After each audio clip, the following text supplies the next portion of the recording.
দশম শ্ৰেণীৰ HSLC পৰীক্ষা দিবলগীয়া বাবা আৰু মাইনাসকল তোমালোকে গ্ৰামাৰক লৈ ইংলিছ গ্ৰামাৰক লৈ ভয় খাই আছা নেকি যদিহে ভয় খাই আছা ভয়ৰ কোনো কাৰণ নাই মই থাকোতে তোমালোকৰ কাৰণে টেষ্ট পেপাৰ এনালাইজ কৰি তাত আহি থকা বেছিকৈ আহি থকা তাৰ যোনসমূহ টান কুৱেশ্যন আছে সেইসমূহ এনালাইজ কৰি কিনে মই এটা তোমালোকৰ কাৰণে ভিডিঅ' লৈ আনিছোঁ 45টা কুৱেশ্যন লৈছোঁ সেই 45টা কুৱেশ্যন তোমালোকে ভালকৈ চাবা ভিডিঅ'টো আৰু লগতে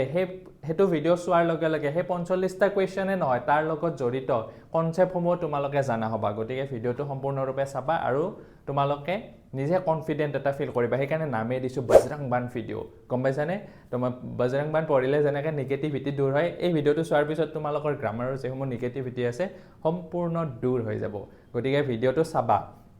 আৰু লগতে তাৰ পিছতো যদি কিবা ডাউট ৰৈ যায় তোমালোকে সেই ভিডিঅ'টোৰ তলতে কমেন্ট দি মোক জনাবা তেতিয়া মই নেক্সট ভিডিঅ'টোত সেই বিষয়ে সেই সম্পৰ্কে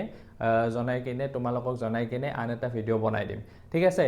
তোমালোকক মুঠতে এই HSLC পৰীক্ষালৈকে যিসমূহ ডাউট আছে জলদি মোক জনোৱা আৰু এই কেইদিনতে তোমাৰ ইংলিছ বিষয়ক যিকোনো ডাউট ক্লিয়াৰ কৰাম বুলি কথা দিলোঁ থেংক ইউ